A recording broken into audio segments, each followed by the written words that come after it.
In a small Montana reservation town, a quiet woman was about to make the biggest purchase of her life. What started as a simple property viewing took a shocking turn when she came face to face with her own buried potential. Sarah Bear wasn't your typical small business owner. For 5 years, she had spent her life mastering the ancient art of cultural restoration, known for her ability to breathe life back into centuries-old artifacts that museums had given up on. When she encountered the historic Whitehorse Ranch, going up for sale, she had no idea she was walking into a battle that would define her family's legacy. Sarah made a decision that would lead to the preservation of sacred land and the healing of generational wounds. What began as her sister's dismissive words, "You'll never amount to anything," would become a testament to hidden strength and cultural preservation.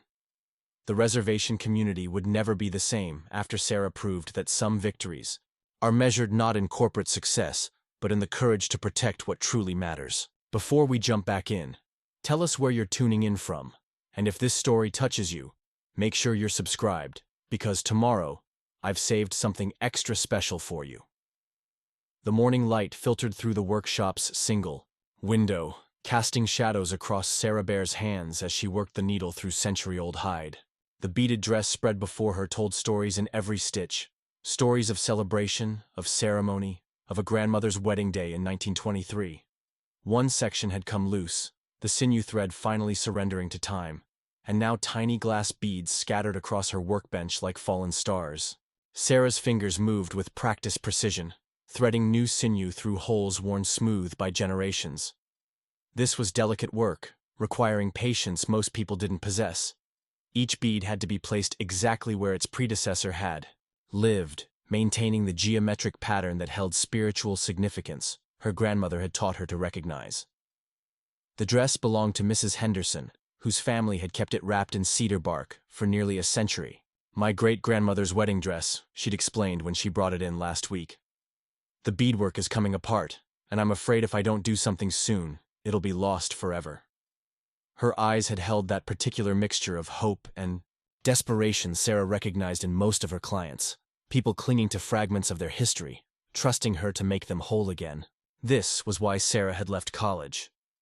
Not because she couldn't handle the coursework, despite what Anna believed, but because when their grandmother grew sick, someone needed to learn these traditions before they vanished. Someone needed to understand that preserving culture wasn't just about keeping objects intact. It was about maintaining the connections between past and present, between the living and the ancestors. "You'll never amount to anything." Anna's words still echoed in Sarah's mind 5 years later, sharp as the day they'd been spoken. Sarah could still see her sister standing in the doorway of their childhood bedroom, polished and perfect in her Navy business suit, preparing to leave for her first job after Harvard Business School. Anna had been packing her final belongings when Sarah announced her decision to drop out and care for their ailing grandmother. "Sarah, this is ridiculous. Grandma understands you need an education. She needs me now, and she's the last one who remembers the old ways." Anna had turned then, her expression shifting from frustration to something colder. "The old ways? Sarah, this isn't 1850. You can't build a life on stories and crafts. You need real skills, real qualifications." "These are real skills." "No." Anna's voice had carried the authority she'd learned in corporate boardrooms. "What you're talking about is playing with art projects while the world moves on without you. You'll never amount to anything if you throw away your education for this. This romantic notion about preserving the past." The words had hit like physical blows. Sarah had stood there, watching her successful, beautiful sister gather her leather briefcase and designer coat, feeling small and foolish and desperately uncertain. But their grandmother had been dying, and someone needed to learn what she could teach. Someone needed to care. Now, threading beads onto sinew, Sarah wondered if Anna had been right. Her workshop was small, tucked into the back of her father's house on the reservation. Her client list was modest, mostly tribal members and the occasional museum piece. She made enough to live simply, nothing more.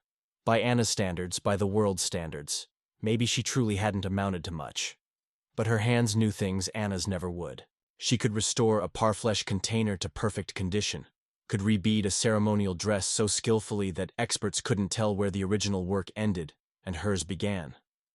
She understood the meaning behind the patterns, the prayers embedded in the stitches. When elders brought her their family treasures, they trusted her with their history. The phone rang, interrupting her thoughts. Sarah carefully set down her needle before answering, recognizing Dr. Mary Stone's number. "Sarah, I hope I'm not interrupting important work. Just finishing up the Henderson dress. What can I do for you, Dr. Stone?" "I'm calling about tomorrow's cultural preservation meeting.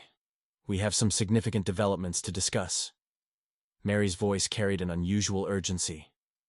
"Also, I wanted to give you advance notice about something that might interest you. The Whitehorse Ranch is going up for sale." Sarah's hand tightened on the phone. The Whitehorse Ranch, 2,300 acres of pristine land just outside the reservation boundary, including some of the most sacred sites in the region. The property had been in the White family for generations, but old Thomas White had died last spring, and his children lived back east. "When?" "The listing goes active next week. I thought you should know because I know your family's connection to that land." Sarah did know.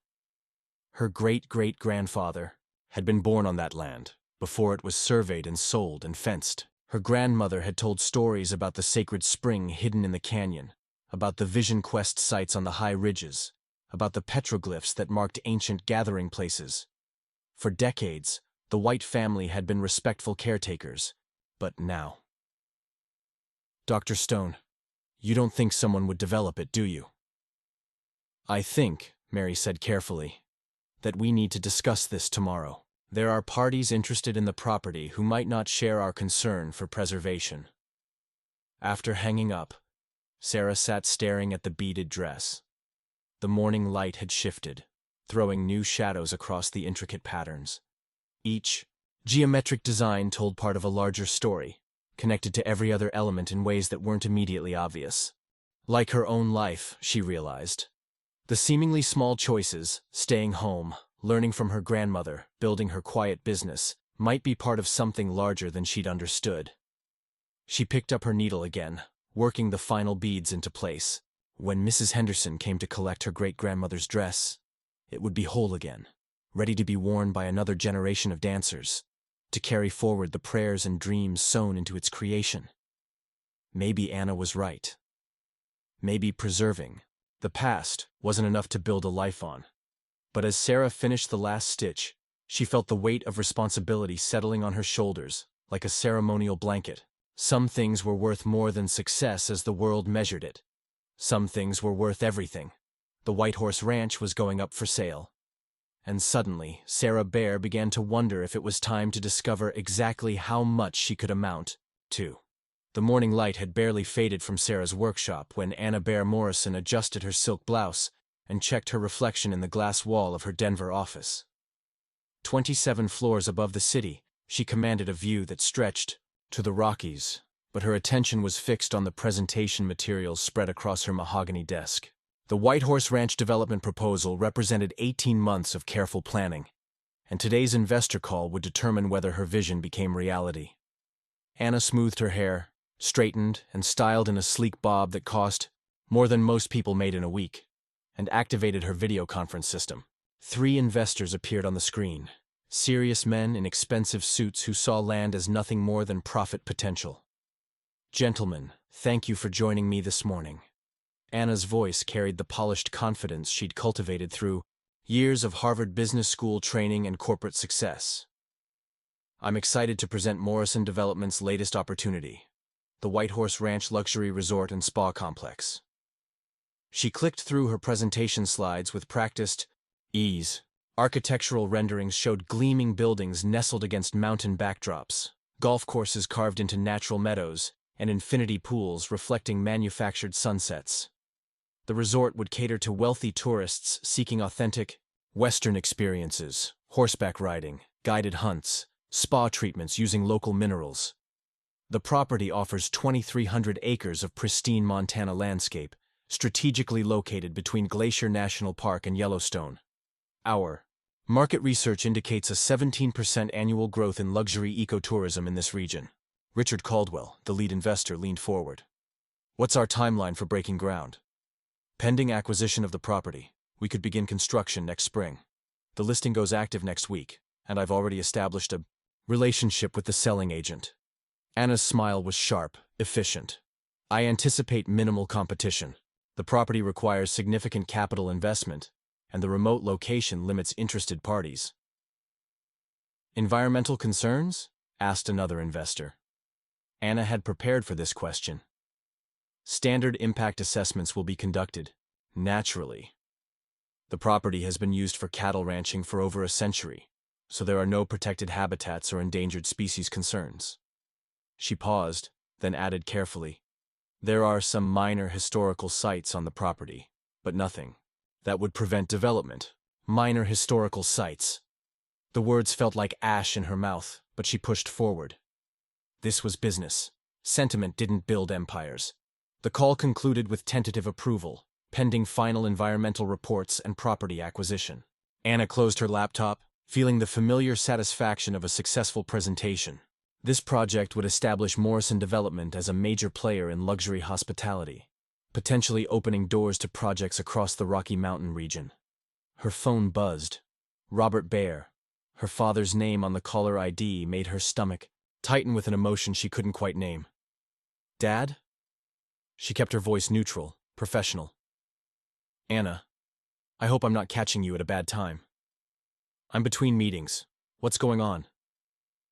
I wanted to invite you to dinner this weekend. Paul will be here and… He paused. Sarah's coming too. I thought it would be good for the family to spend some time together. Anna stared out at the Denver skyline, her reflection ghost-like in the glass. Family dinners on the reservation meant sitting around her father's modest kitchen table, eating traditional foods that reminded her of everything she'd worked to move beyond. It meant listening to stories about ancestors and traditions, feeling like an outsider in her own family. Dad, I'm not sure that's a good idea. Sarah and I don't exactly… You're sisters, Robert said simply. That means something.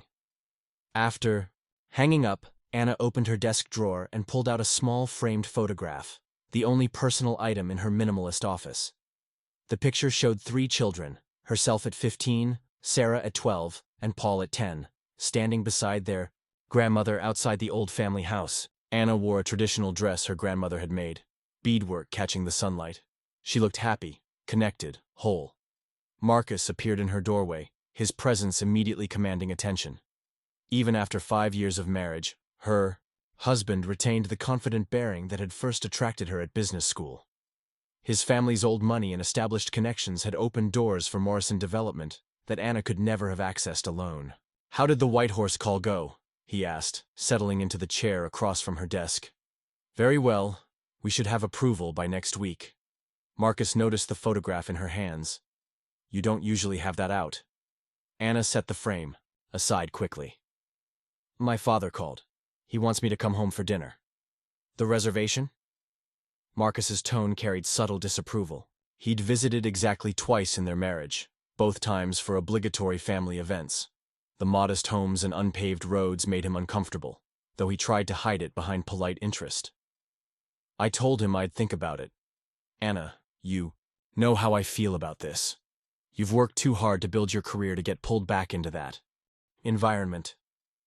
He leaned forward, his voice gentling. I understand family loyalty, but you can't let sentiment interfere with business. The Whitehorse project is too important. Anna nodded, but something twisted in her chest. Marcus meant, well, she knew that. He genuinely loved her, supported her ambitions, celebrated her successes, but he also saw her background as something to overcome rather than honor. To him, her heritage was exotic decoration rather than fundamental identity. You're right, of course, she forced a smile. The project comes first. But even as she said it, Anna found herself thinking about Sarah. Quiet, stubborn Sarah who'd thrown away her future to learn beadwork from their dying grandmother. Sarah who'd chosen tradition over opportunity, sentiment over success. Sarah who'd never amounted to anything, just as Anna had predicted. Yet something in their father's voice suggested Sarah was planning to attend this family dinner. After 5 years of virtual silence between them, why now?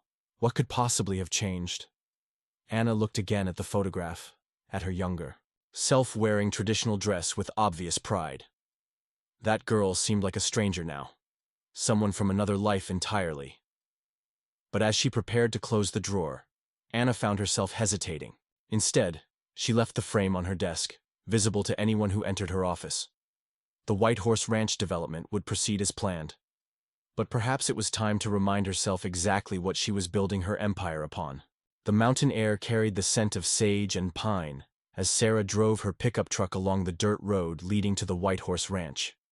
Dr. Mary Stone sat beside her, a weathered leather satchel on her lap containing documents and old photographs.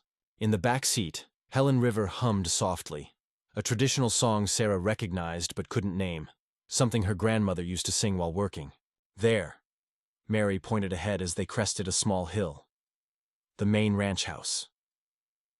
The buildings spread before them like artifacts from another time, weathered log structures that had weathered decades of Montana seasons. The main house showed signs of recent neglect, but its bones were solid, built by people who understood how to work with the land rather than against it. Outbuildings dotted the property, a barn, equipment sheds, a small bunkhouse that had housed ranch hands for generations.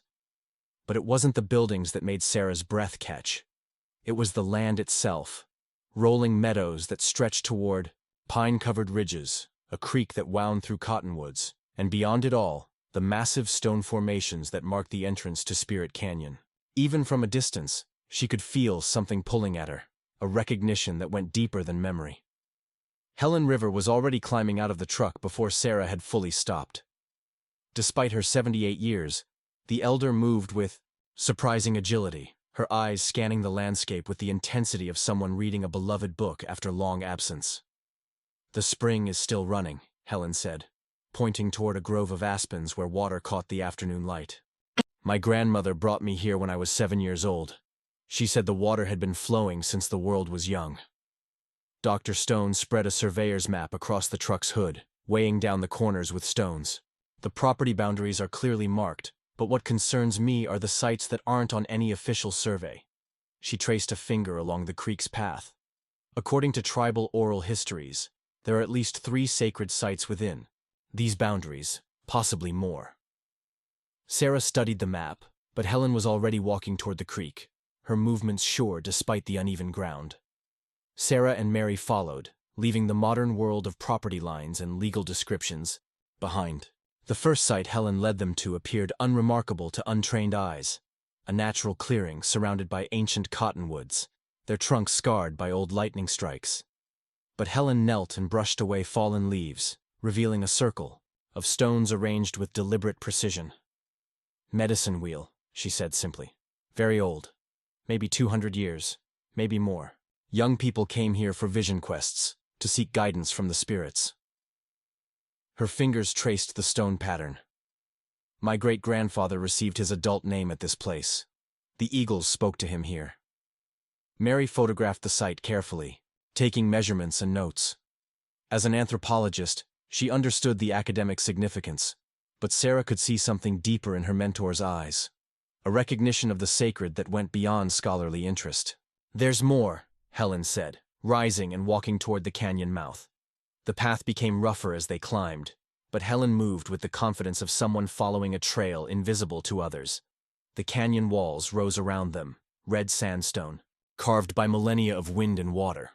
And then, around a bend, they found what Helen had brought them to see. The petroglyphs covered a protected section of canyon wall, images carved deep into the rock by hands that had been dust for centuries. Spirals and geometric patterns, animal figures and human forms engaged in ceremonies Sarah couldn't fully understand but somehow recognized. The carvings were extensive, clearly representing multiple generations of artists. "Nobody knows about these," Helen said quietly. "The White family. They were good people. Old Thomas he knew, but he kept the secret. Told his ranch hands this canyon was off-limits for hunting." Sarah approached the wall slowly, her hands hovering inches from the carved stone. The artists who created these images had lived on this land, raised their children here, conducted ceremonies that connected them to forces larger than themselves. This wasn't just property for sale. It was a repository of cultural memory dating back centuries. If developers get this land. Mary's voice trailed off, but they all understood. The petroglyphs could be destroyed by construction, or worse, turned into tourist attractions with viewing platforms and interpretive signs that reduced sacred art to curiosities. The sun was beginning to set as they walked back toward the truck, painting the canyon walls in shades of red and gold. Helen moved more slowly now, but her eyes remained alert, cataloging details only she could see. "There's something else," she said as they reached the vehicles. "Something your grandmother told me before she passed." Sarah felt her pulse quicken. Her grandmother had rarely spoken about the old times, especially near the end when pain and medication clouded her thoughts. She said this land remembers, said the spirits of our people never left, they just went quiet, waiting for someone to call them home. Helen's eyes fixed on Sarah with uncomfortable intensity. She said when the time came, we'd know who was meant to tend this place. The drive back to the reservation passed in contemplative silence. Sarah's mind churned with everything she'd seen. The sacred sites, the petroglyphs, the vast expanse of land that held so much history. As a restoration artist, she understood the importance of preserving cultural artifacts. But this was something larger, more complex. This was about preserving a living connection to ancestral wisdom. Back at Dr. Stone's office, they spread out maps and documents, beginning the complex work of documenting the ranch's cultural significance. Mary pulled out files containing historical photographs, surveyor reports, and correspondence with various federal agencies. The National Register of Historic Places could provide some protection, Mary explained.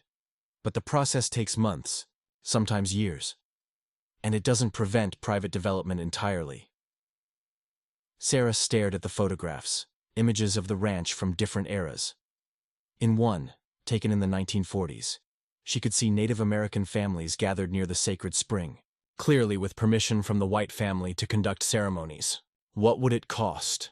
Sarah asked quietly. "The ranch?" Mary consulted her notes. "The asking price is $1.7 million.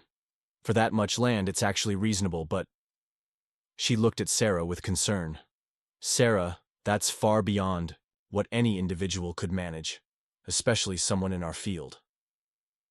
But Sarah was thinking about her grandmother's stories, about Helen's words, about the petroglyphs hidden in the canyon. She was thinking about Anna's development plans, about resort guests posing for photos beside sacred art, about golf courses built over burial grounds. Most of all, she was thinking about Anna's voice. "You'll never amount to anything." Perhaps it was time to discover exactly what Sarah Bear could amount to when everything she valued was at stake. The smell of fry bread filled Robert Bear's kitchen, mingling with the aroma of venison stew simmering on the stove. Sarah arrived first, carrying a covered dish of wojapi, traditional berry pudding she'd made from chokecherries Helen had helped her gather the previous fall. The simple act of cooking had calmed her nerves, but now, standing in her father's kitchen while he prepared for Anna's visit, tension crept back into her shoulders. "She might not come," Sarah said, watching her father arrange place settings at the old wooden table. Robert looked up from folding napkins.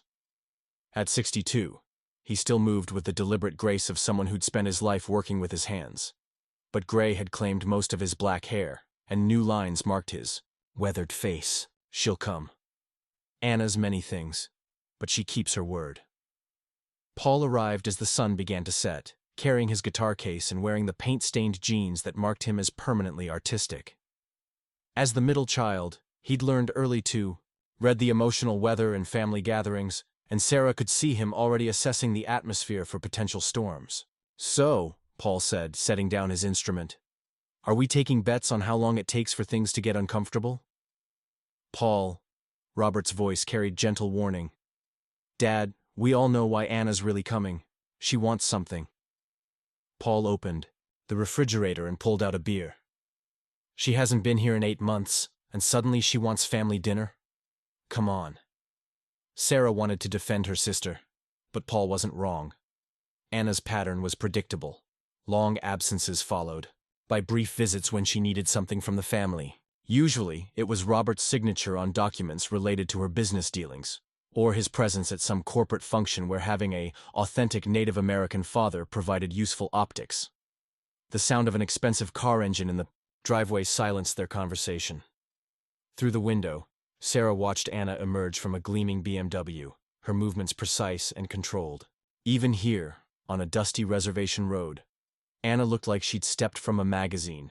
Tailored pants, silk blouse, designer jewelry that caught the porch light. Anna paused at the door, her hand hovering over the knocker as if she were visiting strangers rather than returning to her childhood home. Robert opened the door before she could knock. "Anna." His voice held warmth and caution in equal measure. "Dad." She stepped inside, her eyes quickly scanning the familiar kitchen as if cataloging changes. Her gaze lingered on Sarah's wojapi, then moved to Paul's guitar, finally settling on the table set for four. The traditional blessing that began every meal in Robert's house proved the first test. As he spoke in Lakota, asking the spirits to bless their food and their gathering, Anna stood with obvious discomfort, her eyes fixed on the floor. Sarah remembered when Anna had known these words, had spoken them with the same reverence Robert demonstrated now. "Please sit," Robert said as the blessing concluded. Anna chose the chair farthest from Sarah, a choice so obvious that Paul raised his eyebrows. The conversation started safely, Robert asking about Anna's flight, Paul sharing news about his students at the reservation school, but tension simmered beneath the surface pleasantries. "The fry bread is excellent, Dad," Anna said, though Sarah noticed she'd barely touched her food. "Sarah made it," Robert replied. "She's been helping me with the traditional food since your grandmother passed." Anna's fork paused halfway to her mouth. "I didn't know Sarah was... I thought she was busy with her art projects." The dismissive tone was subtle, but unmistakable. Paul's jaw tightened, and Robert's expression grew carefully neutral. The diplomatic face he'd learned during his years on the tribal council. Preparing and narrating this story took us a lot of time, so if you are enjoying it, subscribe to our channel. It means a lot to us. Now back to the story. "Sarah runs a successful restoration business," Robert said quietly.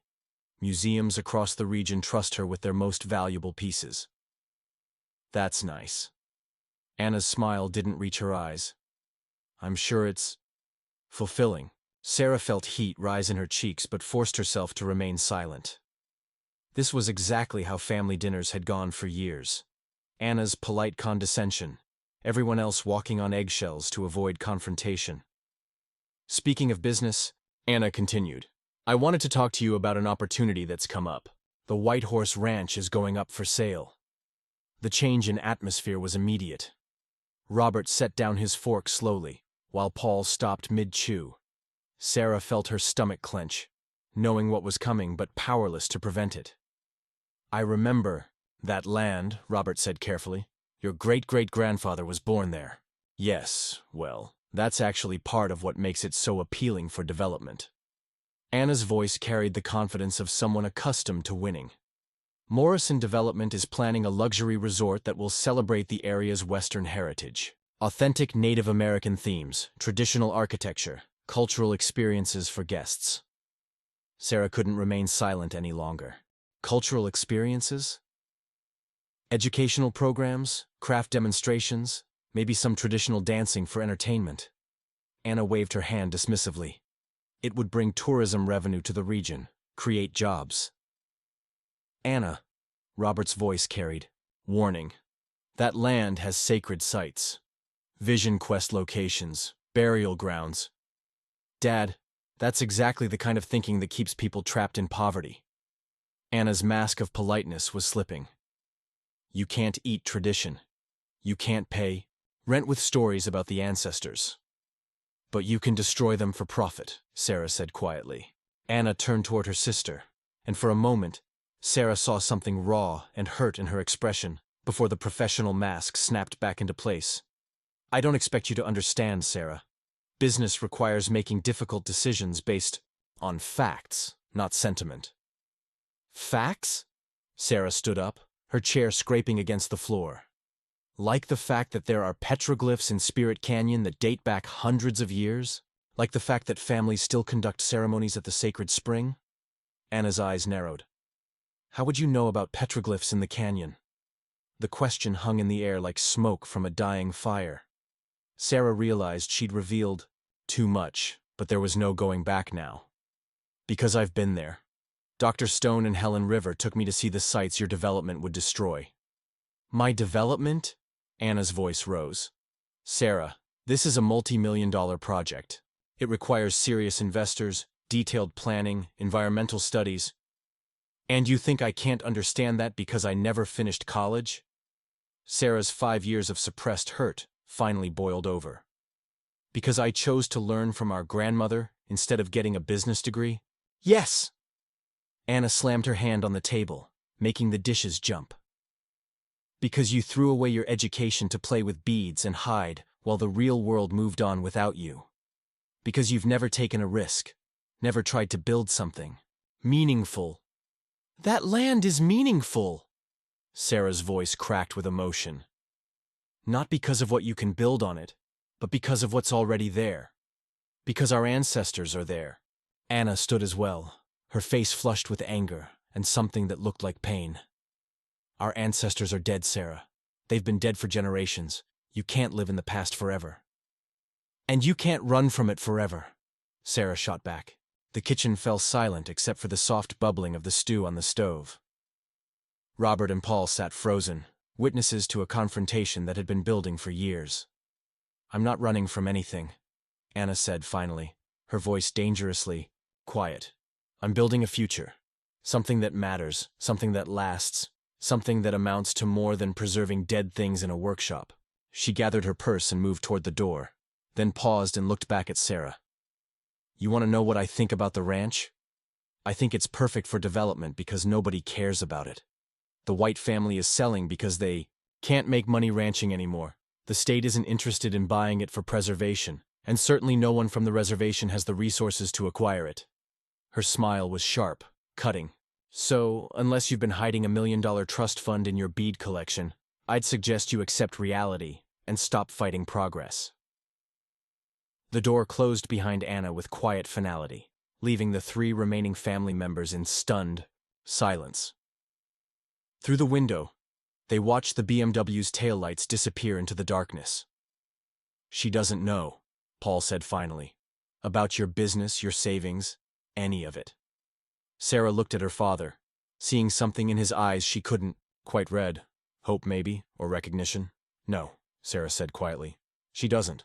But as she helped clear the dishes from their interrupted meal, Sarah found herself thinking about Anna's parting words.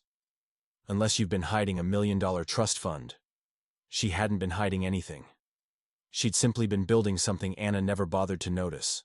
The question now was whether 5 years of careful planning and quiet success could amount to enough to save the land Anna wanted to destroy. By morning, Sarah knew she was going to find out. The First National Bank of Pine Ridge occupied a single-story, brick building that had seen better decades, but its vault held the financial dreams and struggles of the reservation community. Sarah sat across from Loan Officer Patricia Crow Dog, a woman she'd known since childhood, watching Patricia review documents with increasing astonishment. Sarah, I have to ask, are you certain these numbers are accurate? Patricia held up a printout of Sarah's business accounts, her voice carrying the careful professional tone she used with all clients, regardless of personal relationships. They're accurate. Sarah's hands rested calmly in her lap, though her heart was racing. 5 years of financial planning had led to this moment. My restoration business has been more successful than most people realize. Patricia flipped through bank statements showing steady deposits from museums, private collectors, and cultural institutions across the country. The amounts weren't enormous individually, but they were consistent, growing larger each year as Sarah's reputation spread through networks of curators and historians. These payments from the Smithsonian, the Denver Art Museum, the National Museum of the American Indian. Patricia shook her head slowly. Sarah, why didn't you tell anyone? People in the community think you're just scraping by. Because I am just scraping by, mostly. Sarah leaned forward, her voice earnest. I live simply. I don't need much. But I've been saving everything. I could because I knew someday something important would come up.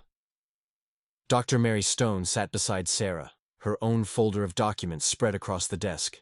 As Sarah's mentor and business advisor, Mary had helped structure the financial arrangements that made this moment possible. Patricia, We're also applying for a cultural preservation grant from the National Endowment for the Arts, Mary explained. Sarah's track record with restoration projects makes her an ideal candidate. The grant would cover approximately 40% of the purchase price. Sarah pulled out her own folder, containing 5 years of meticulous financial planning. Bank statements showed regular deposits, but more importantly, they showed discipline. Minimal withdrawals, money automatically transferred to savings, investments in certificates of deposit that earned modest but steady interest. The preliminary grant approval came through yesterday, Sarah said, handing Patricia a letter from the NEA. Conditional on successful property acquisition and submission of a detailed preservation plan. Patricia read the letter twice, then looked up at Sarah with something approaching awe. This is for $600,000, which, combined with my savings and a small business loan, gives me enough to meet the asking price for the Whitehorse Ranch. The words hung in the air of the small bank office. Patricia set down the documents and studied Sarah with new eyes, as if seeing her for the first time. You're serious about this. You're actually going to buy the ranch. If you approve the loan. Patricia was quiet for a long moment, processing the transformation of someone she'd known as Robert Baer's quiet daughter into a woman capable of orchestrating a $17 million property acquisition. Sarah, I have to ask. Why now? What changed? Sarah thought about the petroglyphs hidden in Spirit Canyon, about Helen River's stories, about Anna's development plans.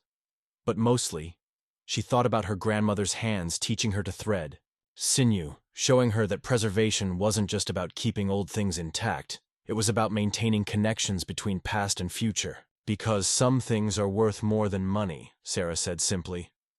And because it's time to prove that traditional knowledge and modern business sense aren't mutually exclusive.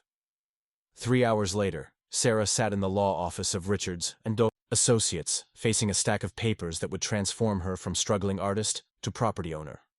The seller's agent, Tom Richards, had worked with the White family for decades and seemed genuinely pleased that the ranch would go to someone who understood its significance. Thomas White would have liked this, Tom said as Sarah signed the final documents. He always worried about what would happen to the land after he was gone. His children live back east, never understood what made the place special. Sarah's hand trembled slightly as she signed her name on the deed transfer. With each signature, she was committing herself to a future she couldn't fully envision. Caretaker of sacred sites, guardian of cultural history, responsible for 2,300 acres of ancestral land. Dr. Stone witnessed the final signatures, then handed Sarah a set of keys that felt heavier than they should. Congratulations. You're now the owner of the Whitehorse Ranch. The words didn't feel real. Sarah Baer, college dropout, small business owner, the sister who would never amount to anything, now owned one of the most culturally significant properties in the region. The drive to the ranch passed in a blur of surreal emotions. Sarah pulled up to the main house and sat in her truck for several minutes, staring at the log structure that was now hers. The late afternoon sun painted the mountains, in shades of gold and purple, and somewhere in the distance, she could hear the creek running through the cottonwoods. Her phone buzzed with a text from Paul. Dad says congratulations. Also says he's not surprised.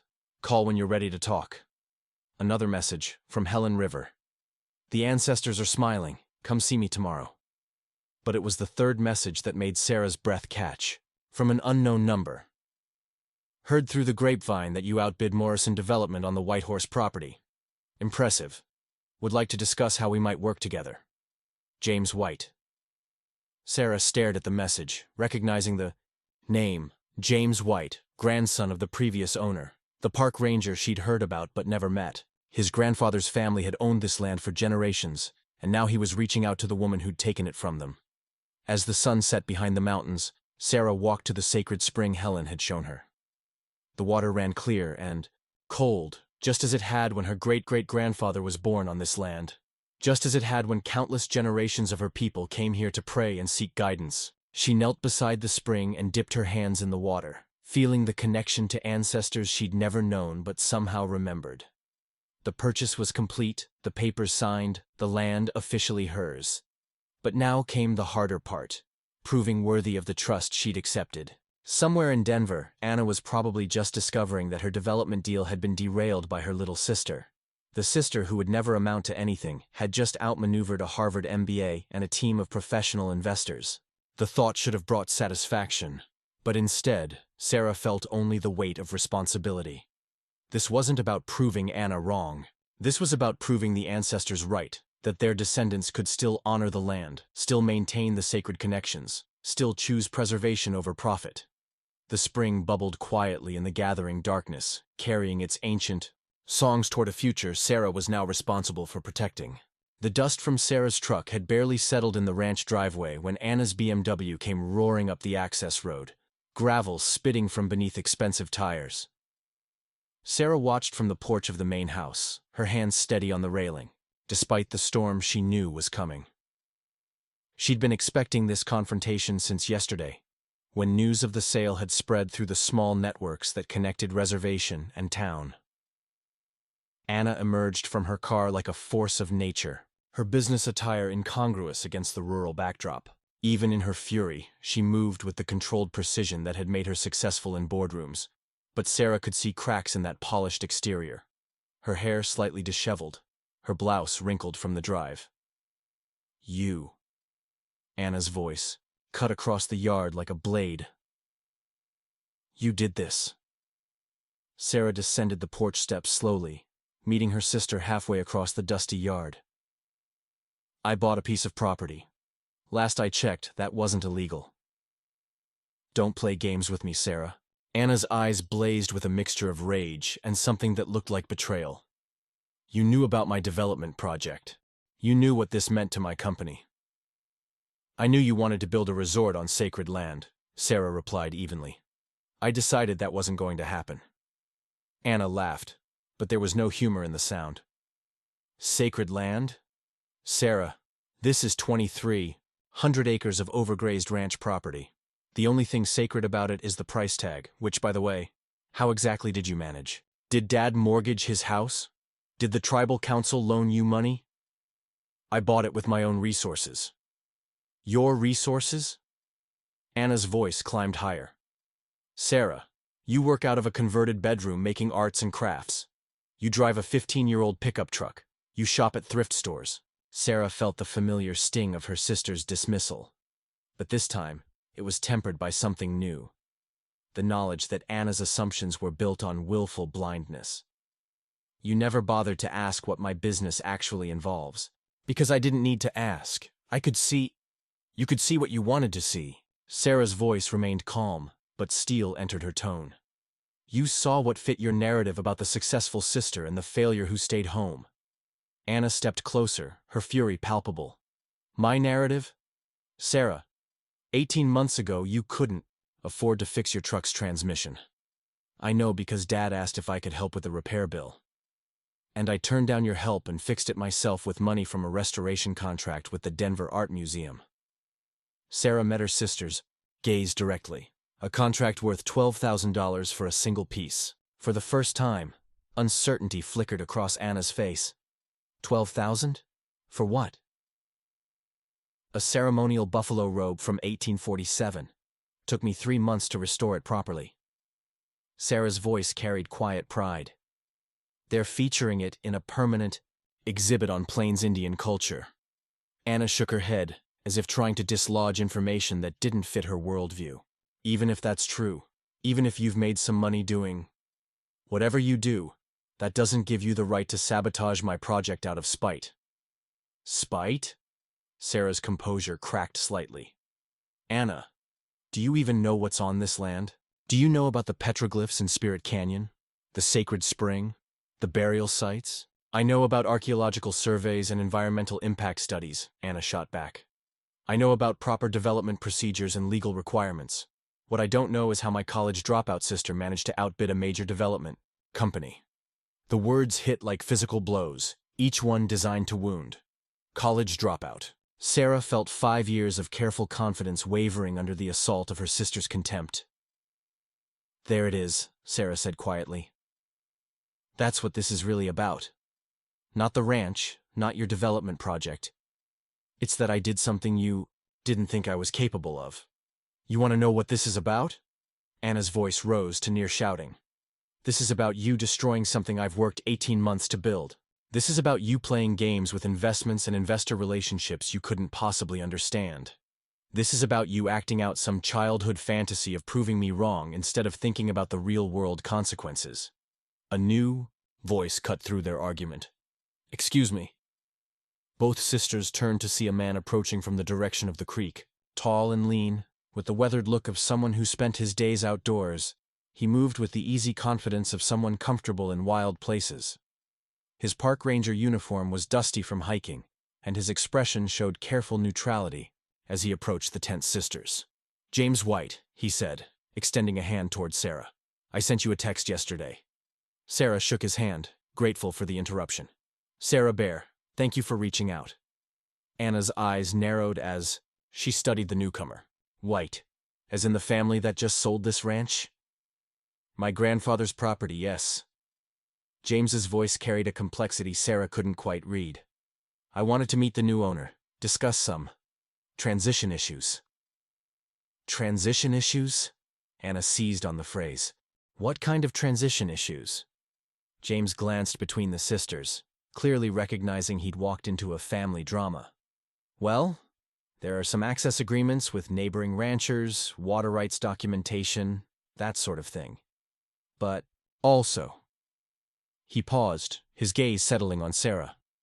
My grandfather left some specific instructions about the historical sites on the property. He wanted to make sure the new owner understood their significance. Historical sites? Anna's voice sharpened.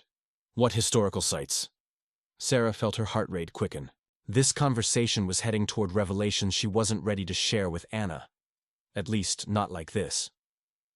Perhaps we could discuss this privately, Sarah said to James. No. Anna stepped closer to both of them. I think I have a right to know what historical sites derailed a perfectly legitimate development project.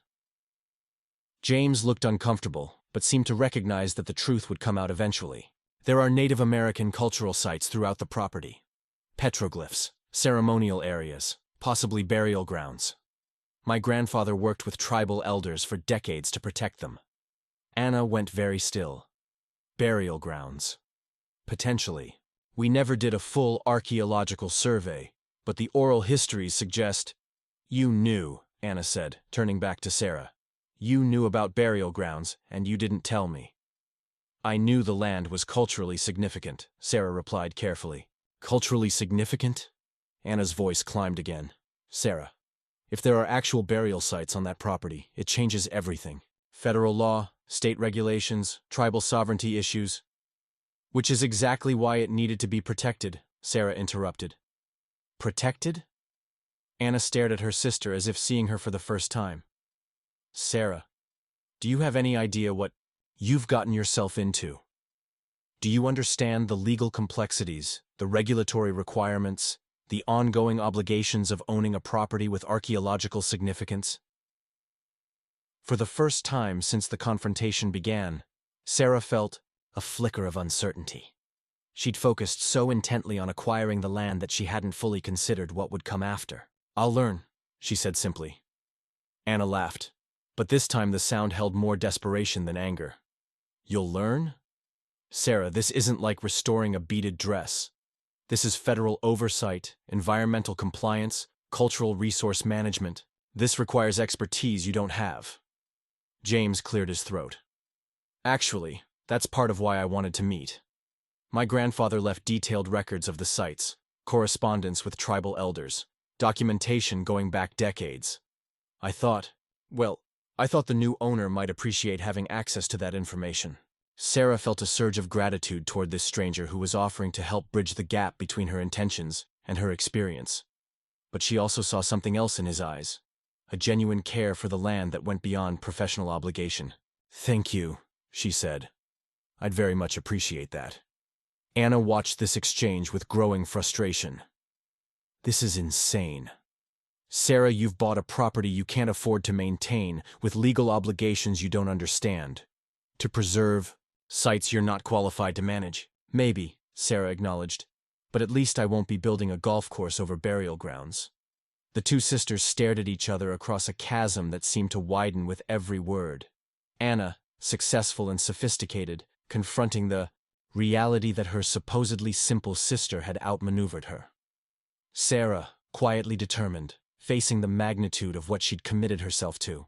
James stepped back slightly, recognizing that his presence had become intrusive.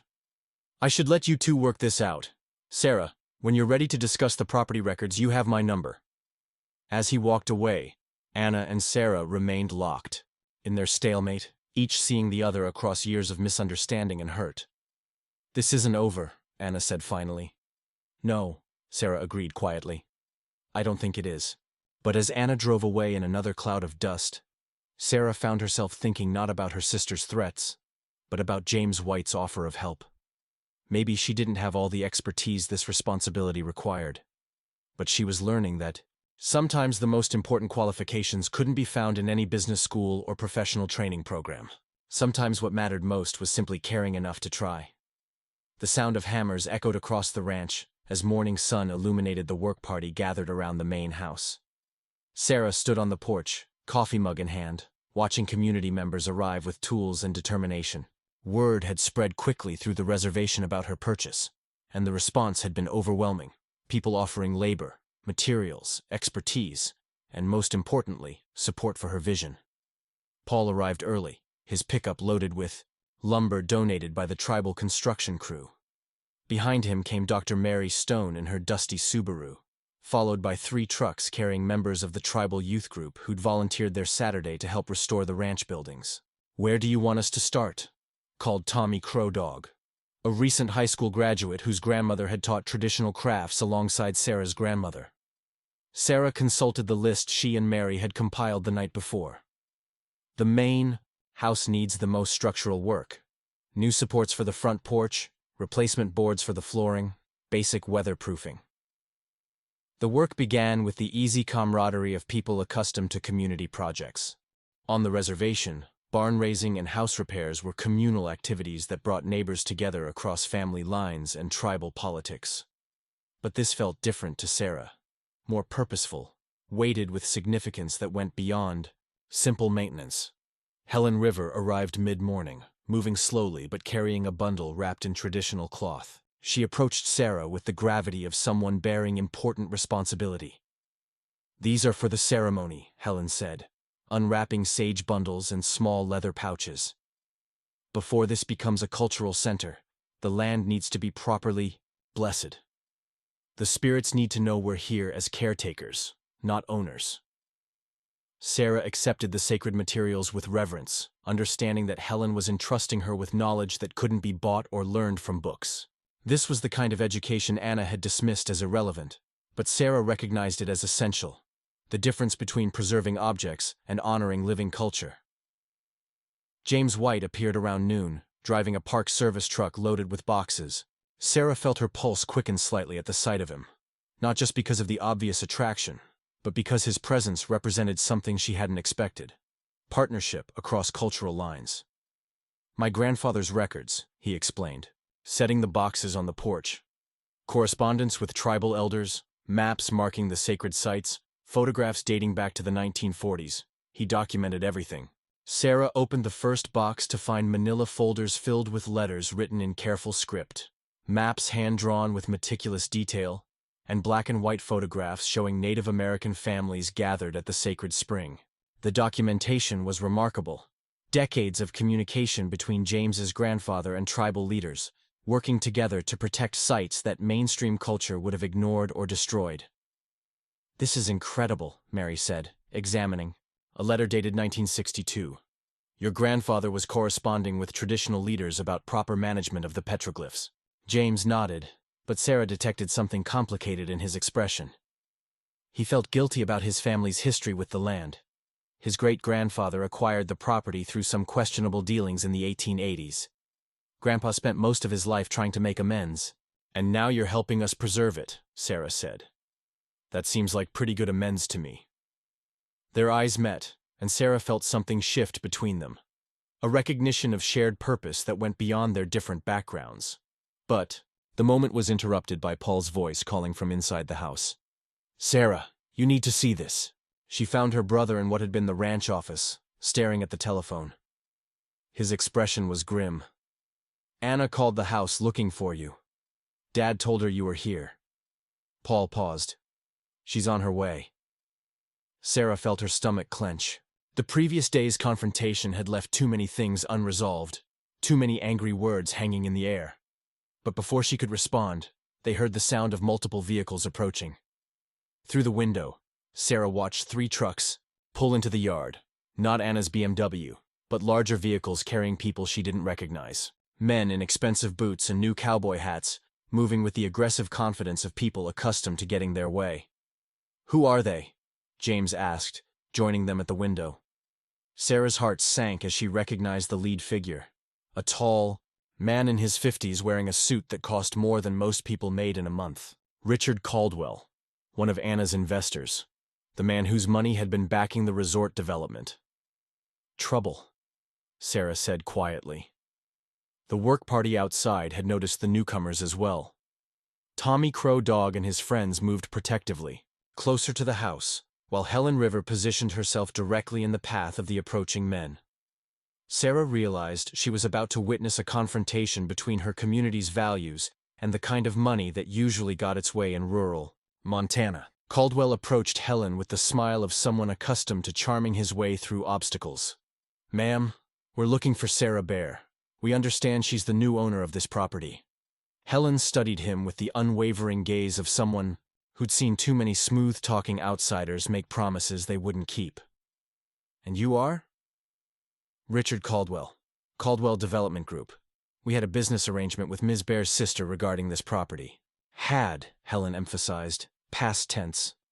Sarah stepped onto the porch, aware that every eye in the yard was watching her.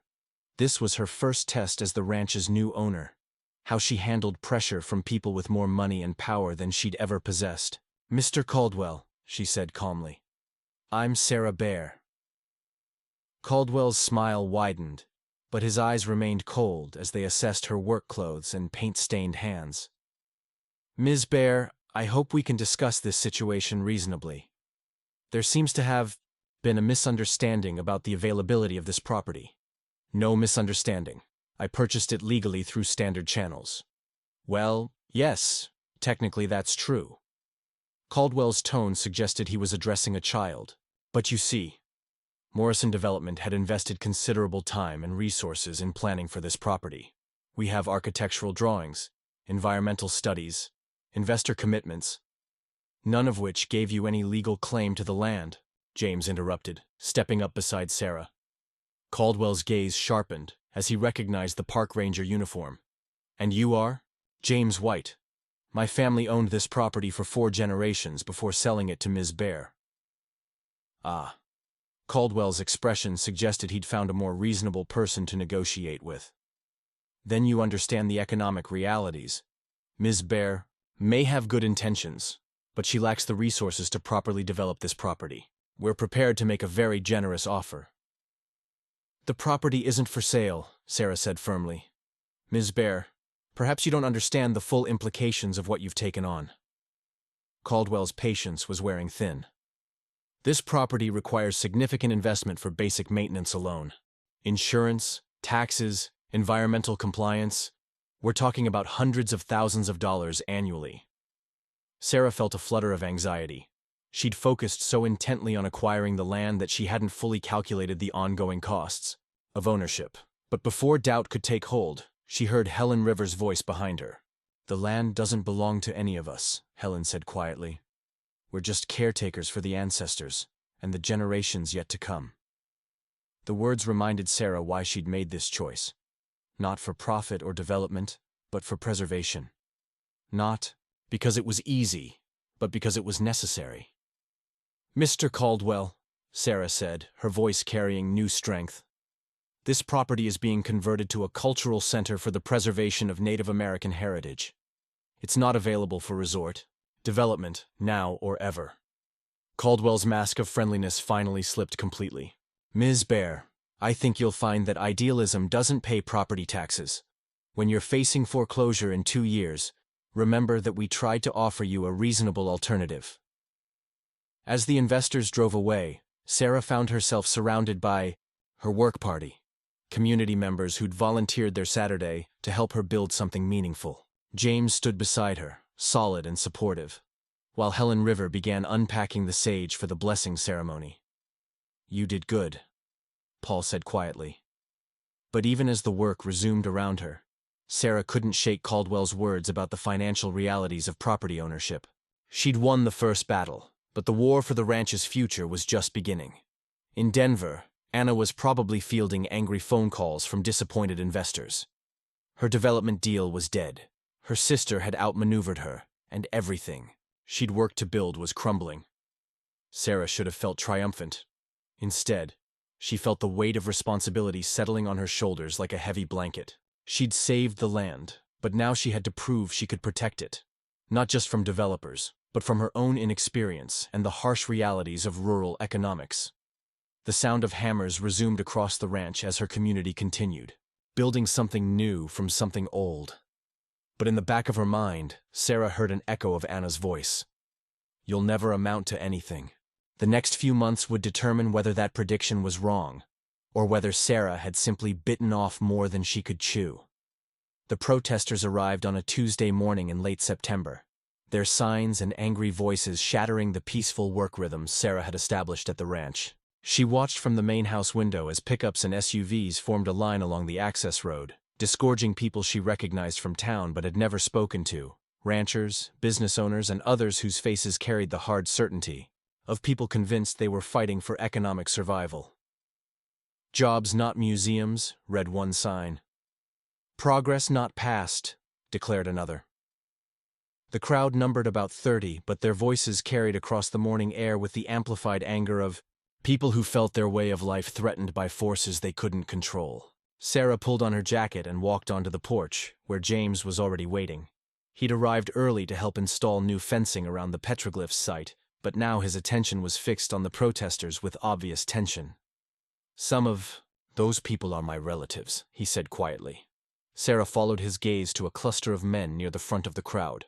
The family resemblance was unmistakable. The same tall frame, the same weathered features that spoke of generations working outdoor jobs in harsh country. "They blame me for this," James continued, "for supporting your purchase instead of pushing for development." The protest leader stepped forward with a bullhorn, and Sarah recognized him as Dale Morrison. No relation to Anna's husband, but a local rancher whose family had struggled with drought and falling cattle prices for the past decade.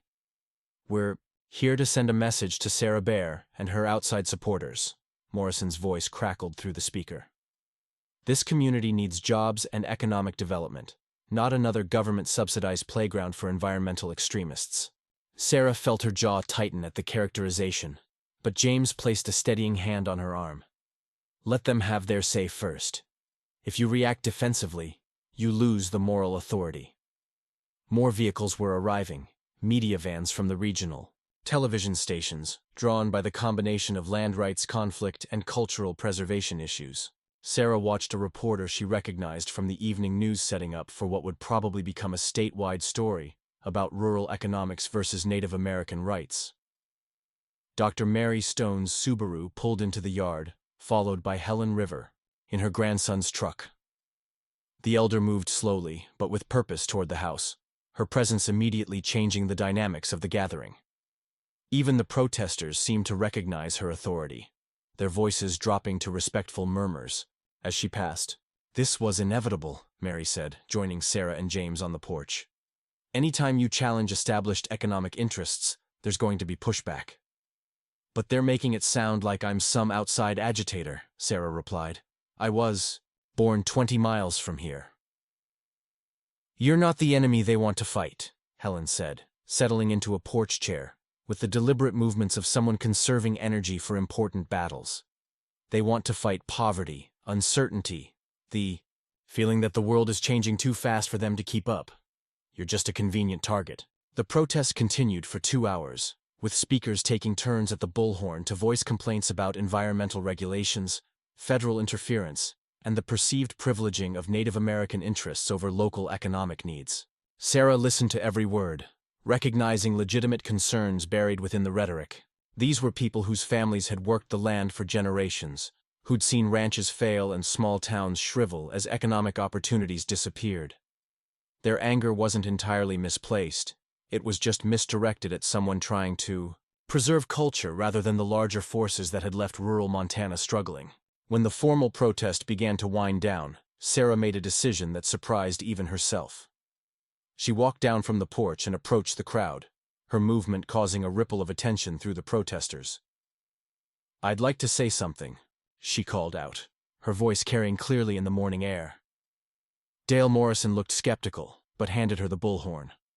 Sarah found herself facing 30 hostile faces, with television cameras recording every word she was about to speak. "My name is Sarah Bear, and I grew up about 20 miles from here, on the Pine Ridge Reservation." She paused, letting that sink in. "I understand your concerns about economic development and job creation. I understand what it's like to watch opportunities disappear and wonder if there's any future for rural communities." Several faces in the crowd showed surprise. They'd apparently expected environmental talking points, not acknowledgement of their economic struggles. "But I also understand that some things are worth more than immediate profit. This land contains sacred sites that date back hundreds of years. Petroglyphs, burial grounds, ceremonial areas that connect my people to our ancestors. That's all." "Well and good," interrupted a woman Sarah didn't recognize. "But sacred sites don't pay mortgages or put kids through college." "You're right," Sarah agreed. "They don't. But cultural tourism does. Educational programs do. Research partnerships with universities do." She looked directly at the woman who'd spoken. "The cultural center I'm developing will employ local people, guides, maintenance staff, administrative workers. It will bring visitors to the region who will stay in local hotels, eat in local restaurants, shop in local stores." The crowd was listening now, their hostility tempered by curiosity. Sarah felt her confidence growing as she outlined her vision. "This doesn't have to be an either-or choice between preservation and prosperity. It can be both, if we're willing to think beyond traditional models of development." James stepped forward, and Sarah saw several protesters tense as they recognized him. "Sarah's right about the economic potential. The National Park Service has studied cultural tourism extensively. Properties like this can generate millions in regional economic impact." "Easy for you to say," called out a man Sarah now recognized as James's uncle. "You've got a government job with benefits. Some of us are barely hanging on." The personal attack on James sparked something protective in Sarah. Mr. White chose to support this project even though his own family's selling the ranch to me meant giving up potential development profits. He's thinking about long-term sustainability instead of short-term gain. The crowd was beginning to fragment now, with some members drifting back toward their vehicles while others remained to continue the discussion. Sarah realized she'd successfully shifted the dynamic from confrontation to conversation. Dale Morrison reclaimed the bullhorn, but his tone had moderated. "Ms. Bear, we appreciate you taking the time to address our concerns, but talk is cheap. We need to see concrete evidence that this cultural center will actually benefit the local economy." "Fair enough," Sarah replied. "I'll be presenting a detailed business plan to the county commissioners next month. It will include projected employment numbers, visitor estimates, and economic impact analysis. I invite all of you to attend that meeting." As the protesters began loading into their vehicles, Sarah felt a mixture of relief and exhaustion. She'd survived her first major test as the ranch's owner, but she'd also made public commitments that would be difficult to fulfill. James approached as the last pickup truck disappeared down the access road. "That was well handled. You turned a protest into a dialogue." "Did I? Or did I just make promises I can't keep?" "You made promises you'll have to work hard to keep," Mary corrected, joining them. "There's a difference." Helen River was still sitting on the porch, watching the dust settle from the departed vehicles. "Your grandmother would be proud," she said quietly. "She always said the strongest leaders are the ones who can listen to their enemies without losing sight of their purpose." That evening, as Sarah sat in the ranch kitchen reviewing notes for the business plan she'd promised to present, her phone rang. Anna's name appeared on the screen, and after a moment's hesitation, Sarah answered. "I saw the news coverage," Anna said without preamble. "You handled that protest well." Sarah was too surprised to respond immediately. After weeks of silence following their confrontation, This was the last thing she'd expected to hear from her sister. "Thank you," Sarah said finally. "Sarah, I need to tell you something." Anna's voice carried an unfamiliar uncertainty. "My marriage is falling apart. Marcus gave me an ultimatum about choosing between the business and what he calls my obsession with family drama." "Anna, I'm sorry." "No, let me finish. Watching you handle that protest, seeing you defend something you believe in even when it's difficult, it made me realize something. I've spent so many years running from our heritage that I've forgotten what it means to actually stand for something." Sarah felt tears prick her eyes, hearing vulnerability in Anna's voice for the first time in years. "I don't know how to fix what's broken between us," Anna continued. "But I know I made a mistake trying to fight you on this. The ranch should be preserved. You were right about that. Anna, I'm coming home, Sarah. Not to visit, but to stay. I want to help with the cultural center, if you'll let me." As Sarah hung up the phone, she realized that sometimes the most important victories weren't the ones fought against strangers, but the ones that brought family back together. The protest had tested her resolve, but Anna's call suggested that healing was possible even across the deepest divisions. The ranch was safe, the community was beginning to understand her vision, and her sister was coming home. For the first time since buying the property, Sarah allowed herself to believe that maybe, just maybe, she really could amount to something after all. The argument that ended Anna's marriage began quietly, as the worst fights often do. She stood in the marble-tiled kitchen of their Denver penthouse, still wearing the clothes she'd traveled in from Montana, watching Marcus pour himself a glass of wine with the precise movements of someone barely controlling their anger. "So," he said without looking at her, "I assume your little tantrum is out of your system now?" Anna felt something cold settle in her chest. After 5 days on the reservation, staying in her father's modest guest room and helping Sarah plan the cultural center, she'd forgotten how dismissive Marcus could be about anything connected to her heritage. "It wasn't a tantrum, Marcus. It was important family business." "Family business." He turned toward her, his expression carrying the particular blend of condescension and frustration she'd learned to dread. "Anna, your sister bought a ranch she can't afford to maintain, using money she somehow scraped together for what amounts to a hobby project. That's not family business. That's family drama." Anna set down her purse with deliberate care, buying time to choose her words. The week at home had clarified things for her in ways she hadn't expected. Sitting around her father's kitchen table, listening to Sarah's detailed plans for the cultural center, watching her sister handle community concerns with grace and intelligence. It had reminded Anna of who she used to be before she learned to be ashamed of where she came from. Sarah's project isn't a hobby. She's creating something meaningful, something that will preserve our culture for future generations. Marcus laughed, the sound sharp and dismissive.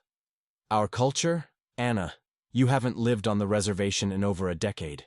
You've built a successful business in the real world. Why are you suddenly pretending to be something you're not?" The words hit like physical blows. Pretending to be something you're not. Anna realized that Marcus saw her heritage as an affectation, a costume she could put on or take off depending on the situation. "I'm not pretending anything. I'm Lakota. That's not something I can change, even if I wanted to." "Of course not, and I've never asked you to." Marcus's tone suggested he was being generous. "Your background is part of what makes you interesting, part of your personal brand. But there's a difference between acknowledging your heritage and letting it interfere with business decisions." "Personal brand?" Anna stared at her husband, seeing him clearly for perhaps the first time in their marriage. "Is that what you think my identity is? Marketing material?" "Don't be dramatic." Marcus moved to the window, gazing out at the city lights spread below them. "You know what I mean. Your success comes from your ability to navigate both worlds, to bring a unique perspective to the development industry while maintaining professional credibility."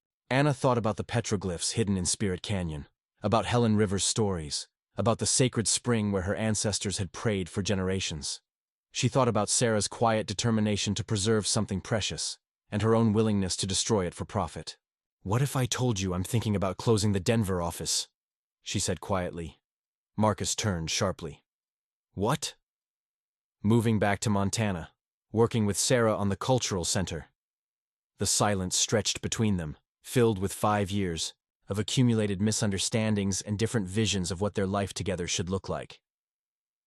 "You're not serious," Marcus said finally. "I am." "Anna, think about what you're saying. You've built Morrison Development into a major regional player. You have contracts pending, investor relationships, a reputation that took years to establish." His voice carried genuine bewilderment. "You'd throw all that away for what? To play museum curator in the middle of nowhere?" Anna felt the familiar pattern asserting itself. Marcus's reasonable arguments, her own doubts about abandoning financial security, the pressure to choose the practical path over the meaningful one. But this time she also heard something else. Her sister's voice asking, "And you can't run from it forever." "Maybe I would," Anna said. "Maybe some things are worth more than money." "That's easy to say when you have money." Marcus's patience was evaporating. "Anna, be realistic. You can't live on good intentions and cultural pride. What happens when your father gets older and needs care? What happens if the cultural center fails? What happens to our future?" Our future. Anna realized that Marcus's version of their future involved her continuing to be someone she no longer wanted to be: successful, assimilated, safely divorced from the complications of cultural identity. "What if our future looks different than we planned?" she asked. "Different how? What if it included spending time on the reservation, getting to know my family again, learning the traditions I abandoned?" Marcus set down his wineglass with enough force to make the stem ring against the marble counter. "Anna, I fell in love with the woman who gave presentations to Fortune 500 companies, not someone who wants to retreat to a reservation to find herself." The cruelty of the statement was made worse by its casual delivery. Marcus wasn't trying to hurt her. He genuinely couldn't understand why she would want to reconnect with a world he saw as backward, limiting, irrelevant to their sophisticated urban life. "And I fell in love with someone I thought would support my choices, even if he didn't understand them." "Support your choices? Anna, I've supported every business decision you've made, every expansion, every risk. But this isn't a business decision. This is you having some kind of midlife crisis because your sister bought a ranch." Anna felt tears threaten, but also a strange sense of clarity. "It's not about the ranch, Marcus. It's about who I am when I'm not trying to be who you need me to be." The fight continued for another hour, voices rising and falling, accusations and justifications flying between them like weapons. But Anna knew it was over the moment Marcus said retreat to a reservation. He would never see her heritage as anything but an obstacle to overcome, a limitation to transcend. 3 days later, Anna drove out of Denver in a rented truck, her most important possessions packed in boxes behind her. She'd closed the Morrison Development office, referred her active clients to competitors, and written letters to investors explaining her decision to pursue new opportunities. The drive to Montana felt like traveling backward through time, watching the urban landscape give way to small towns and open country. But as the reservation boundary appeared ahead of her, Anna realized she wasn't going backward at all. She was finally moving forward towards something she'd lost without realizing its value. Her father was waiting on his porch when she pulled into the driveway, his weathered face showing no surprise at her arrival. Behind him, Paul emerged from the house, followed by Sarah. Her sister looked tired but determined, her hair pulled back in the practical style of someone who'd been working. "Outside. Welcome home," Robert said simply.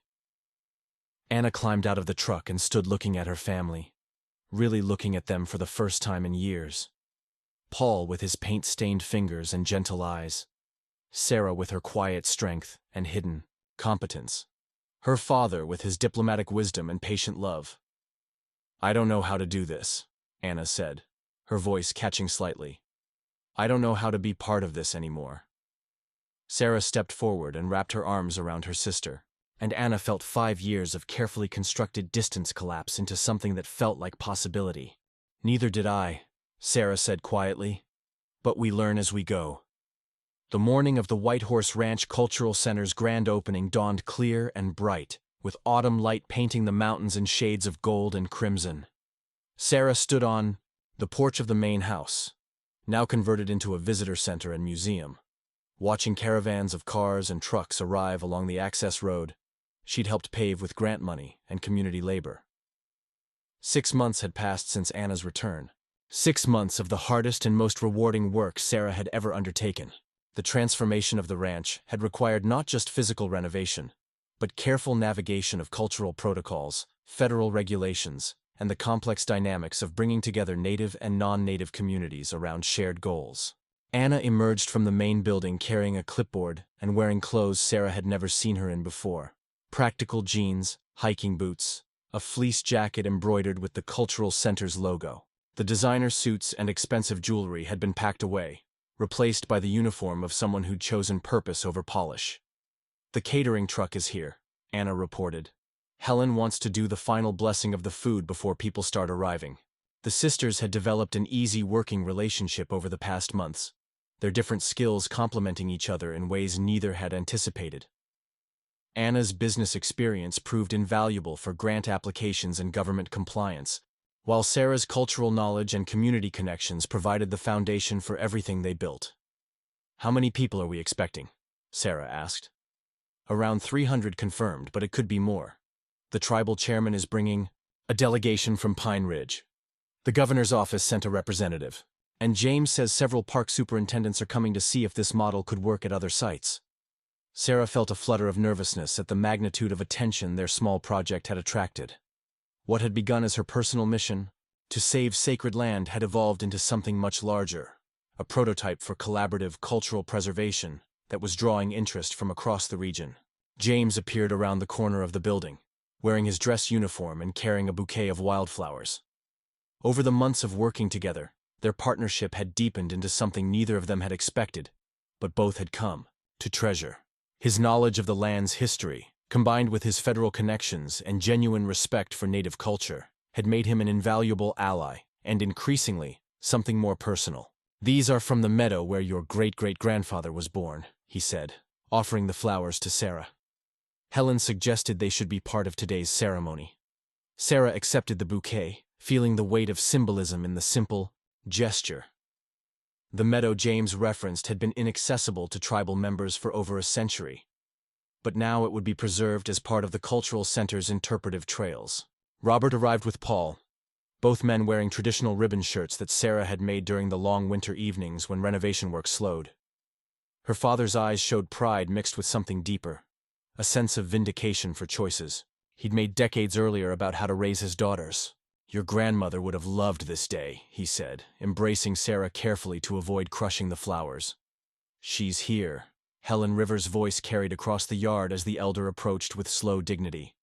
At 78, she'd become the cultural center's unofficial spiritual advisor, ensuring that every aspect of the project honored traditional protocols. "The ancestors are all here, watching us remember what they never forgot."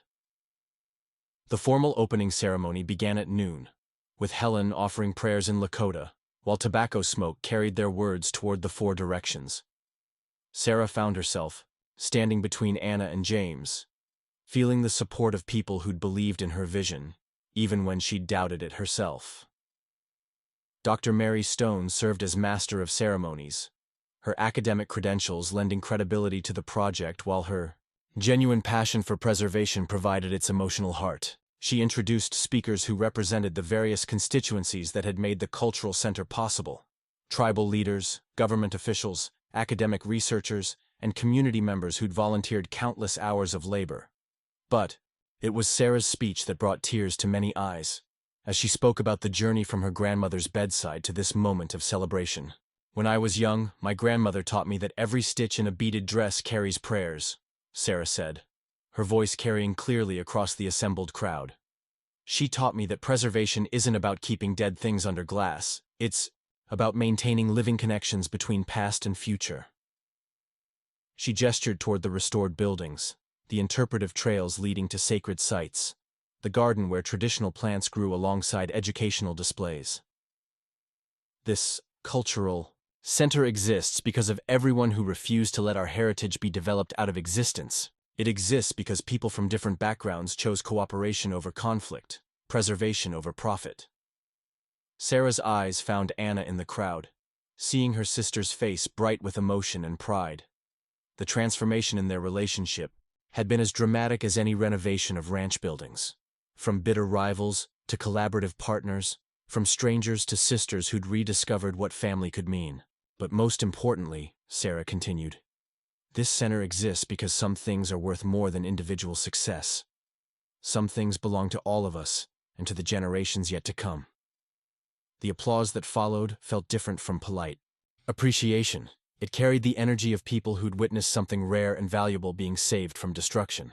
As the formal ceremony concluded and people dispersed to explore the trails and exhibits, Sarah found herself standing with James near the sacred spring that had inspired her original commitment to the land. The water ran clear and cold, just as it had for countless generations, but now it was protected by federal designation and surrounded by interpretive materials that explained its significance without diminishing its mystery. What happens next? James asked, his hand finding hers. Sarah considered the question seriously. The cultural center was operational, but it would require ongoing attention, funding, and protection from those who still saw the land primarily as an economic resource. Anna had already begun developing partnerships with universities and other cultural institutions, while Sarah continued her restoration work with a new focus on training the next generation of traditional artists. We keep building, Sarah said. We keep teaching. We keep proving that preservation and prosperity aren't mutually exclusive. James squeezed her hand gently.